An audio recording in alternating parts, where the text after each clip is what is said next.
네, 오늘 제목을 하나님의 본심이라고 이렇게 했습니다. 여러분이 본심, 진심이죠. 하나님의 본심이다. 자, 이렇게 본심이라는 말이 있으려면 그 마음을 이제 겉으로 잘 알 수 없기도 하다는 의미가 있는 거죠, 그죠?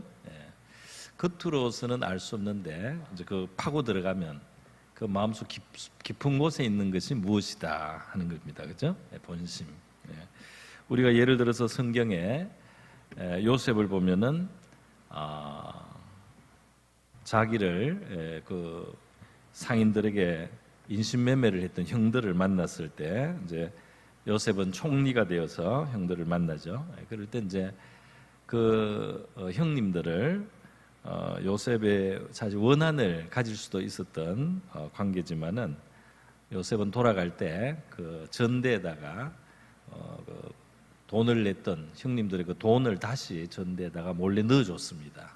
그러니까 무슨 말이냐면 요셉은 그 형들을 미워하지 않는 거예요. 그래서 다음에 또 양식을 사러 오라고 그 안에 이제 형님들은 요셉을 사실은 굉장히 잘못했지만은 요셉은 그 형님들의 손길을 통해서 하나님이 자기를 이제 애굽에 보내고 그리고 총리를 만들고 그래서 하나님이 아주 놀라운 뜻이 이루어졌다는 사실을 이제 그가 깨달았기 때문에 비록 자기에게는 잘못했지만은 그 형님들을 미워하지 않고 말이죠. 형님들에게 돈을 오히려 몰래 돌려줬습니다. 그런데 그렇다고 요셉이 그 형님들을 막 겉으로 환대하고 그러지는 않았어요. 오히려 그 둘째 시몬을 붙잡아서 구류해 놨습니다. 구류해 놓고 너희들이 간첩인 것 같다. 이 형제 중에 하나는 여기 내가 잡아놓겠다 하고는 잡아놓고 상당히 엄하게 무섭게 다음에 올 때는 그 막내 베냐민이라고 하는 그 막내를 꼭 데려와라. 안 그러면 쌀도 안 판다. 양식을 안 판다. 이렇게 해가지고 요셉이 겉으로는 엄하게 형을 대했어요. 그러나 나중에 다 보면은 요셉의 마음에는 그 형제들을 참 위해주고 축복해주고 또 다 용서했다는 거 이런 것을 이제 우리가 볼 수가 있습니다. 그런데 그것이 사람만 우리 인간관계에서 그럴 때가 있죠. 어떤 사람이 굉장히 우리에게 냉정한데 나중에 보면 고마운 사람도 있어요. 물론 그 반대도 있습니다만은. 나한테 굉장히 쌀쌀하고 나를 굉장히 서운하게 한 것 같은데 나중에 보면 정말 나를 위해서 그렇게 했고 그것이 나한테 참 유익했다 하는 것을 깨닫는 경우도 있습니다. 우리가 사람에게서만 그런 게 아니에요. 하나님도 그렇다 이 말입니다. 하나님도 바로 그렇게 하나님의 본심을 우리가 잘 모를 수가 있고 그 하나님의 본심을 우리가 알면 알수록 사실은 하나님은 더 찬양과 영광과 이 찬송을 받으시기에 합당한 분이다. 그것을 이제 성경은 말하고 있어요. 그래서 하나님의 본심을 하나님을 잘 몰라서 하나님의 그 진심을 잘 몰라서 하나님을 나쁘게 생각하는 경우 하나님을 아주 삐딱하게 보는 경우 그것이 사실은 인간의 큰 불행의 원인입니다. 그게 인간의 불행의 원인이에요. 우리 창세기에 보면은 이제 이 뱀을 통해서 사탄이 그 아담과 하와를 꾀고 유혹하고 타락시키지 않습니까? 그때 보면 하나님을 나쁘게 말해요. 하나님을 나쁘게 말하는데 하나님이 너희들이 눈이 밝아지고 하나님처럼 되는 것을 싫어서 이 선과 악을 알게 하는 나무를 실과를 못 먹게 하는 거다 하고 하나님을 굉장히 안 좋은 분으로 이 뱀이 이 사탄이 인간에게 하나님을 그렇게 이제 왜곡시킨 것입니다. 그렇게 하나님에 대해서 사실은 나쁘게 말한 것인데요. 이것을 받아들였어요. 그 말을 받아들이고 그러면 우리가 먹어야지 하고 이 선과를 알게 하는 나무 실과를 먹을 때 이게 이제 하나님은 나쁜 분이다라는 그걸 확정하는 겁니다. 하나님은 우리가 하나님처럼 되는 걸 싫어해서 그걸 못 먹게 하는 아주 이기적인 분이다. 이렇게 하나님에 대해서 좁은 마음, 나쁜 마음을 가지고 거기에 대한 액션이 들어왔을 때 인간이 타락한 거예요. 그러니까 하나님에 대해서 잘못 아는 것이 인간을 멸망시켰다, 이렇게 말할 수가 있겠습니다. 인간의 불행의 제일 깊은 뿌리는 하나님의 참 그 마음을 있는 그대로의 그 좋으신 하나님을 몰랐기 때문에 인간이 나쁜 하나님처럼 생각하고 거기에 따라서 행동을 해버리니까 인간의 삶이 타락했다는 거예요. 그래서 여러분, 이 하나님의 본심에 대해서 성경은 여러 곳에서 우리에게 말씀해 주고 있습니다. 예를 들면 지금 이 예레미야 예가를 쓸 때 나라가 망해가는 시절에 자기도 어려운 상황이에요. 선지자가 돼가지고 자기 말을 백성들이나 왕이 잘 안 받아줘요. 인기가 없습니다. 그리고 나라는 어렵습니다. 하나님은 자기한테 자꾸 그 말을 전하라고 하는데 전할 때마다 사람들이 자기를 욕해요. 이렇게 예레미야는 백성들에게 인기가 없는 하나님 말씀을 전하다가 고초를 많이 겪었어요. 왕이 막 듣기 싫다고 그 구덩이에 던져넣기도 하고 이렇게 고생을 한 것입니다. 그런데 이 예레미야가 오늘 이 나라가 망한 때 정말 어려움이 온 거죠. 나라가 다 망해서 절망적인 상황이 펼쳐지고 자기의 삶에도 너무너무 어려움이 나중에 예레미야가 원하지도 않는 애굽으로 또 끌려가는 일도 나중에 생기는데요. 이 유다 왕국이 멸망하면서 예레미야도 고생을 또 한 겁니다. 자, 그래서 자기의 그 고통을 내 고초와 재난 곧 쑥과 담즙을 기업하소서 이렇게 말했어요. 그래서 이렇게 그 괴로운 시간, 그런 여러 가지 자기의 처한 처지를 생각하니까 괴롭단 말이에요. 그래서 쑥, 담즙 이거 다 쓴 거 아닙니까? 쓴 것에 비유를 했습니다. 그리고 내 마음은 낙심이 된다고 그랬어요. 그래서 괴로웠는데 이제 그게 끝이 아니죠. 신앙인에게 있어서 그가 가만히 생각을 하고 묵상을 하는데 하나님께서 참 은혜를 예레미야에게 주신 것 같습니다. 예레미야 마음에 소망이 생겨요. 이상하게 소망이 생기고 하나님에 대한 바른 생각이 그의 마음속에 이제 차지합니다. 바른 생각이 뭐냐? 보니까 22절에 보니까 여호와의 인자와 긍휼이 무궁하시다. 하나님은 인자하심과 긍휼하심이 무궁하신 분이다. 우리가 진멸되지 않았다 그랬어요. 이스라엘의 그 죄악, 유다 왕국과 백성과 왕과 그 죄들이 사실은 이스라엘이 완전히 멸망해야 되는데 멸망하지 않고요, 포로가 된 거예요. 물론 포로가 된 것도 불행하지만은 진멸되지 않았다. 이렇게 예레미야가 그 속에서 하나님의 선하심을 생각하게 된 겁니다. 그리고요, 또 예레미야가 이런 고백을 해요. 뒤에 가면은 뭐라고 했느냐? 31절에 주께서 영원하도록 버려두지 아니하실 것이며. 그래서 자, 지금 우리가 포로가 되고 이렇게 어려운 상황이 벌어졌지만은 이때 아마 예레미야 애가를 쓸 때는 이스라엘이 망하던 그 시기 중에 1차 포로가 잡혀갔을 때입니다. 이 예레미야가 뭐라고 말하냐면 주께서 영원하도록 버리지 아니하실 것이다 그랬어요. 무슨 말이냐면 이 고난의 시간, 어려운 시련의 시간은 언젠가 끝이 난다는 거예요. 하나님은 반드시 우리 시련의 시간에 끝을 내주시는 분이다. 할렐루야.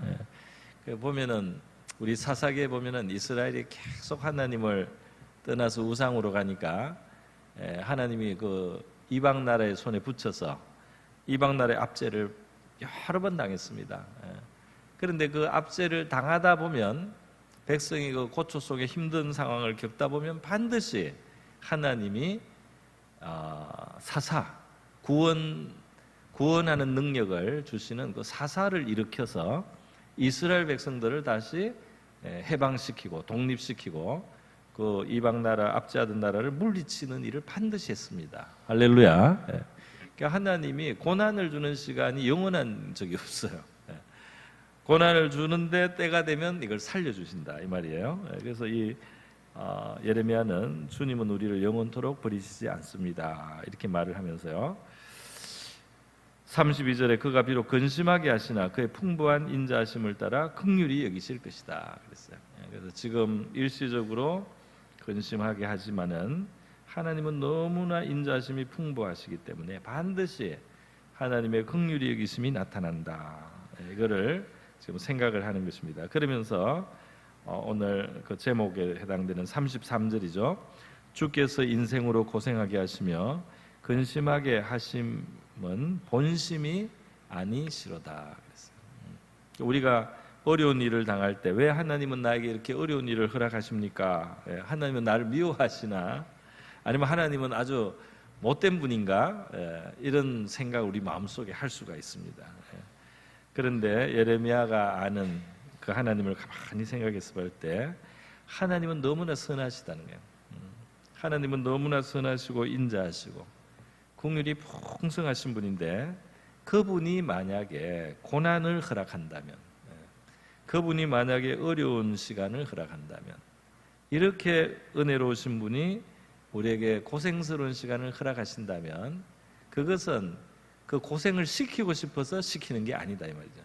그 고생을 시키고 싶어서 미워서 시키는 그런 게 아니고 그럴 수밖에 없는 하나님의 선한 이유가 있다는 거예요. 할렐루야. 그것이 뭔가 나에게 필요하다든지 그렇지 않으면 안 되는 어떤 다른 이유가 있어서 하나님이 그렇게 하실 뿐이지, 하나님이 나를 괴롭게 하고 나를 고통스럽게 하는 것 자체를 하나님이 정말 그걸 원하기 때문에 나에게 고통의 시간을 주시는 것은 아니다 이 말이에요. 여러분, 우리 요한삼서 1장 2절에 보면 사도 요한이 그 편지를 받는 성도들 향해서 사랑하는 자여 내 영혼이 잘됨 같이 내가 범사에 잘되고 강건하기를 내가 간구하노라 그랬어요. 할렐루야. 축복하는 마음이죠. 축복하고 사랑하는 마음이에요.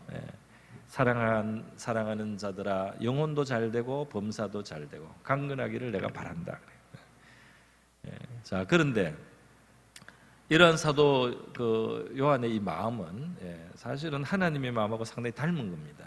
닮았어요. 하나님도 마찬가지예요. 그런데 문제는 뭡니까? 예를 들면 사사시대에 왜 그 고난을 당합니까? 왜 압제를 당하고 왜 부르짖지 않으면 안 되는 상황 갑니까? 그 하나님이 이 백성을 뭔가 돌이키는 필요가 있고 이 백성들을 뭔가 우상을 버리게 하기도 하고, 이러한 상황에서 이제 하나님이 그 모압, 암몬, 블레셋 그 주변의 여러 나라들이 돌아가면서 이스라엘을 사실은 고통을 줬어요. 그런데 하나님이 그렇게 그 고난을 허락하면서 이스라엘을 깨어나게 만들고 이스라엘이 깨어나서 하나님을 찾게 만들고 죄를 회개하게 만들고 이렇게 한 것을 우리가 볼 수가 있습니다. 그러니까 다시 말해서 하나님은 이스라엘의 유익을 위해서 이스라엘을 더 바르게 하나님과의 관계에 바로 세우기 위해서 그 고통을 준 것이지 절대로 이스라엘을 그냥 미워하거나 이스라엘이 고난당하는 걸 하나님이 좋아하기 때문에 고난을 주신 것이 아니라는 것입니다. 그죠? 자, 그래서 여러분 이 사사기 말씀을 보다 보면 하나님이 이스라엘 백성들이 이런 일을 반복해요. 하나님이 살려놓으면은 또 우상을 섬기고, 그래서 괴로움을 당하다가 하나님 찾으면 도와주시고, 도움을 받고 좀 편해지면은 좀 지나면 또 다른 우상을 섬기고, 이렇게 이스라엘 백성들이 자꾸 끊임없이 떠납니다. 그리고 하나님은 고통도 줘야 되고 또 회개할 때마다 또 살려주시고 이렇게 하는데요, 나중에 하나님께서 너희가 나를 버리고 다른 신을 섬기니까 그 다른 신한테 도와달라고 해라. 너희 다른 신을 섬기잖아. 사실 너희들이 섬기는 그 신한테 도와달라고 해. 나는 이제 안 도와줄래야. 이러한 표현을 하신 적이 있어요, 이스라엘에게. 그랬더니 이스라엘 백성들이 계속 회개를 합니다. 자, 회개를 하고 하나님께 살려달라고 계속 구해. 우리를 건져 주십시오. 우리가 범죄하였습니다. 이렇게 하나님 앞에 계속 겸손한 마음이 되었어요. 그때 여러분 16절에 뭐라고 됐냐면 자기 가운데 이방 신들을 제하여 버리고 여호와를 섬기매 여호와께서 이스라엘의 곤고로 말미암아 마음에 근심하시니라. 할렐루야. 자, 이 공고를 허락하시고 있으면서 하나님이 근심하고 있는 겁니다. 이 공고를 지금 경험하게 하지 않을 수가 없는 상황이에요. 그런데 그 공고를 주시면서 하나님도 괴로운 거예요. 하나님도 괴롭다. 이것이 이제 하나님의 진심을 우리가 성경에서 조금 볼 수 있는 것입니다. 예레미야 31장 20절에도 그래요. 예레미야 31장 20절 한번 봐요. 우리 같이 읽겠습니다. 시작. 에브라임은 나의 사랑하는 기뻐하는 자식이에요. 내가 그를 책망하여 말할 깊이 생각하노라. 그러므로 그를 위하여 내 창자가 들끓으니 내가 반드시 그를 불쌍히 여기리라. 여호와의 말씀. 사랑하고 기뻐합니다. 그러나 책망하지 않을 수가 없다 이 말이에요. 하나님이 너무 사랑하고 기뻐하는 하나님의 백성들입니다. 그러나 책망하지 않을 수가 없어요. 그 책망 속에는 이 백성들에게 어떤 고통이 갈 수도 있는 거죠. 그런데 여러분, 책망하여 말할 때마다 깊이 생각하느라. 하나님은 깊이 생각하는 거예요. 만약에 이제 우리가 자녀를 교육하는 상황이라고 하면, 내가 자녀를 굉장히 사랑하지만은 이 자녀를 혼을 안 내면 안 되는 거예요. 그래서 이 자녀를 혼을 냅니다. 그런데 어떻게 어떻게 해야지 그게 최선이 되겠는가 하고 고민을 하는 거죠. 처음에는 혼을 내기 싫은 마음이 많잖아요. 그 자녀에게 고통을 주기가 쉽지 않다는 거예요. 그렇기 때문에 고민을 하는 거예요. 그렇지만 만약에 내가 벌을 안 주면 얘는 삐뚤어질 것이다. 버릇이 나쁘게 될 것이다. 잘못된 가치관을 가질 것이다. 그 이걸 어떡하나 고민을 하는 거예요. 어디까지 내가 참아줘야 되나. 그렇지만 여기서는 내가 혼을 안 내면 안 되는구나. 여기는 내가 회초리를 안 들면 안 되는구나. 그래서 마음을 많이 생각하다가 드디어 그 사랑의 매를 들게 되는 거죠. 사랑의 매를 이제 들게 된다. 그것이 바로 하나님의 마음이라는 겁니다. 할렐루야. 그러게 이러한 하나님을 고민하고 근심하게 하지 않고 하나님이 기쁘게 우리를 축복하시고 또 높이고 우리에게 많은 것을 허락하시고 많은 것을 맡기실 수 있는, 그렇게 되면 제일 좋겠습니다. 그러면 제일 좋겠는데 하나님은 필요에 의해서 우리를 낮추시기도 하고 우리에게 어떤 고통의 시간을 주시기도 하고 우리가 어떤 연단을 받기도 하시면서, 그것이 꼭 죄를 책망하는 것뿐 아니라 앞으로 이 아들에게 이 딸에게 내가 더 축복하기 위해서, 이 아들과 딸을 내가 더 귀한 어떤 쓰임을 위해서, 어떤 유용한 일을 맡기기 위해서 내가 마음이 아프지만은 그 고난을 허락해야 되겠다 하는 하나님의 깊은 생각이 있다는 겁니다. 할렐루야. 그래서 우리가 요셉을 보면 알 수 있잖아요. 요셉을 보면은 요셉이 막 팔려가고 억울한 일을 누명을 뒤집어 쓰고 감옥에 들어가고 이렇게 할 때 보면은 하나님이 안 도와주시는 것 같잖아요, 그죠? 그때 하나님의 본심이 뭐냐는 거예요. 하나님의 본심이, 하나님은 요셉을 사랑하셔서 그 팔려가고 감옥에 가도 그 안에서 소소하게 형통하도록 인정을 받고 사랑을 받도록 만들어 주셨습니다. 그 총무가 되잖아요, 요셉이. 그 팔려온 노예 세례에서도 총무가 되고 감옥에 들어가서도 총무가 되고 이 신임을 받고 이렇게 그 안에서 위로를 받아요. 그럼에도 불구하고 요셉의 삶이라고 하는 것은 정말 크게 봐서 정말 불행한 삶이죠. 자, 그럼에도 불구하고 하나님께서 요셉에게 그 길을 가게 하셔야만 요셉에게도 좋은 일이 있고 야곱의 집에도 좋은 일이 있고, 할렐루야. 그 집안에 애굽 총리가 났기 때문에 그 집안을 다 먹여 살리잖아요, 나중에. 그리고 애굽이나 그 주변 나라를 위해서도 그게 필요했던 일이에요, 그죠? 그러니까 요셉 같은 사람이 준비가 돼가지고 지혜를 받은 사람이 있어서 하나님의 그 계획, 앞으로 7년간 대풍년이 오지만 그 이후에 7년간 대기근이 와서 다 굶어 죽어야 되는 그런 시대가 온단 말이에요. 그래서 그 시대를 내다보고 그걸 준비할 수 있는 사람을 하나님이, 그런 영감을 가지고 그런 지혜를 가진 사람을 하나님이 하나 만드시는 과정이었던 겁니다. 그래서 여러분, 우리가 그것을 생각하면 하나님의 진심, 만약에 저와 여러분이 요셉의 입장이라면, 그죠? 형들이 나를 팔아먹고 이러면은 그 이방 나라에 가서 종노릇하면서 얼마나 그 괴롭겠어요. 얼마나 그 분하겠어요. 얼마나 원망스럽겠어요, 그죠? 그런 자리. 보디발의 아내가 자기를 유혹하다가 안 되니까 자기를 오히려 고발해가지고 아주 추행범으로 이렇게 몰아가지고 감옥에 들어가게 할 때, 그럴 때도 얼마나 억울합니까? 너무너무 억울해요. 그래서 하나님 왜 나를 이렇게 내던져 놓습니까? 왜 내가 이럴 때 하나님은 변호자가 되지 않고, 왜 이럴 때 하나님은 나를 구원을 안 해줍니까? 이렇게 할 수도 있다 이 말이에요. 근데 하여튼 요셉은 하나님의 진심을 믿은 것이 아닌가 싶은데요, 거기서 성실한 생활하고 어디 가든 계속 성실한 생활, 어디 가든지 계속 성실한 생활하다가 점점 인정을 받고요, 나중에는 놀라운 일이 생깁니다. 여러분, 그래서 이 하나님의 본심이, 진심이 우리를 향한 선함과 사랑이라는 것을 우리가 꼭 믿을 수 있기를 바랍니다. 그 사람은 길이 열리는 거예요. 그 사람에게는 좋은 하나님의 예비하신 것들이 주어질 것입니다. 그러나 우리가 하나님을 믿게 생각하고 하나님이 나를 미워해서 이런다, 이런 식으로 가면 이스라엘 백성들은 광야에서 헤매요. 그 좋은 가나안 땅 앞에서 새로 나도요, 하나님 안 믿으니까 들어갈 용기가 없고, 오히려 애굽으로 돌아가겠다고 하고 막 이렇게 반란을 일으키고 난리를 합니다. 하나님이 우리를 미워해서 죽이려고 끌어냈다, 하나님의 본심을 아주 나쁘게 생각하고 반란한 거예요.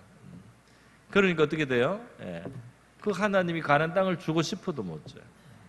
가나안 땅을 주고 싶어도 못 줘서 하나님이 어떻게 합니까? 광야에서 40년을 돌려가지고 이 한 세대가 지나가게 해가지고 가나안 땅에 들어가게 합니다. 할렐루야. 하나님이 좋은 거를 주려고 했는데, 하나님이 좋은 걸 주려고 해도 자기가 그걸 막는 거예요.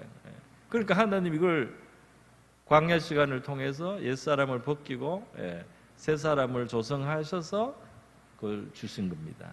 하나님의 본심은 좋으신 거죠, 사실은. 그러므로 여러분, 저와 여러분은 우리의 형편이 어떻든지 간에 우리 하나님의 선하심을 믿고 하나님의 선하심을 천천히 신뢰하면서 걸어가는 우리가 될 수 있기를 바랍니다. 그 결과는 반드시 좋은 결과가 날 줄로 믿습니다. 우리 기도하겠습니다. 시간 우리 기도할 때 우리 하나님의 진심, 가장 자비롭고 긍휼히 여기시는 자라고 했습니다. 욥이 그렇게 고난을 받아도 하나님은 가장 자비롭고 긍휼히 여기시는 분이다. 그래서 나중에 그 욥을 일으켜 주십니다. 그런 우리 좋으신 하나님을 우리가 어떤 형편과 처지에서도 하나님께 대한 신앙과 이 고백, 믿음의 고백을 드리는 우리가 되게 하시고, 어려움 속에서 특히 우리 하나님의 본심이 우리의 고난이 아니라 우리에게 평강을 주시고 우리에게 미래와 소망을 주시려고 하는 것이 하나님의 뜻이라는 사실을 우리가 기억하면서요, 우리가 바로 그러한 하나님을 믿고 소망하며 우리 하나님을 그렇게 체험하면서 살아가는 우리가 되게 해주십시오. 같이 한번 기도하겠습니다. 기도합니다. 자비로우신 하나님 아버지, 감사드립니다. 우리 하나님께서는 예레미야의 시대에도 또 다른 많은 믿음의 사람들의 생애 속에서 고난의 시간, 어려움의 시간을 주시지만은 하나님의 진심은, 하나님의 본심은 항상 선하신 것이었음을 저희들이 기억합니다. 우리의 고초와 재난과 쑥과 담접에 있어도 우리 하나님은 인자하심이 풍부하시고 우리를 고생케 하심이 하나님의 본심이 아님을 저희들은 믿습니다. 하나님, 바빌론 70년이 차면 그들이 돌아오게 하시겠다고 하나님 말씀하셨습니다. 가나안의 땅을 스스로 그들이 떠나고자 했을 때 하나님께서 그들에게 광야의 시간을 더하신 후에 그 약속의 땅으로 인도해 주셨습니다. 너희를 향한 나의 생각을 내가 아나니 평안이요 재앙이 아니니라. 너희에게 미래와 희망을 주는 것이라고 주님은 말씀하셨습니다. 주님, 우리의 형편과 처지를 우리가 넘어서서 우리 선하신 하나님의 진심을, 하나님의 본 의도가 선하심을 믿고 나아가는 우리가 되게 하여 주시옵소서. 할렐루야, 감사드립니다. 고마우신 하나님 아버지 감사드립니다. 우리의 개인의 삶과 우리의 형편과 여건 속에 때로 우리는 어려운 시간을 겪을 때가 있는데, 그럴 때 우리 하나님의 본심을 우리가 오해할 때가 있습니다.